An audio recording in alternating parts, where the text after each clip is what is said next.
दिल्लीत शेतकऱ्यांचा देश बचाव मोर्चा. राजू शेट्टी, महादेव जानकरांना पोलिसांनी घेतले ताब्यात.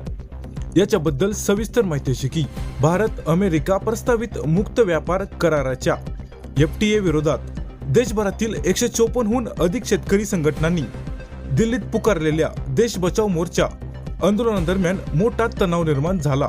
या आंदोलनात सहभागी होण्यासाठी दिल्लीत पोहोचलेले माजी खासदार राजू शेट्टी आणि माजी मंत्री महादेव जानकर यांना मंगळवारी दिल्ली पोलिसांनी राजघाट परिसरातून ताब्यात घेतले. यावेळी पोलिसांसोबत आंदोलकांची जोरदार शाब्दिक चकमक झाली.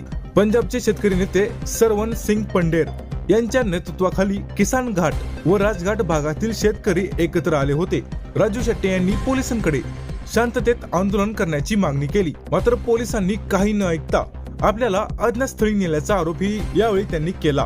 केंद्र सरकारने शेतकरी संघटनांशी कोणतीही चर्चा न करता हा करार केल्यास अमेरिकेतून स्वस्त सोयाबीन, धान्य, दुग्धजन्य पदार्थ व ड्रायफ्रूटची मोठी आयात होऊन देशातील लहान शेतकरी, शेतमजूर आणि व्यापाऱ्यांचे मोठे आर्थिक नुकसान होईल, अशी तीव्र भीती शेतकरी संघटनांनी यावेळी व्यक्त केली.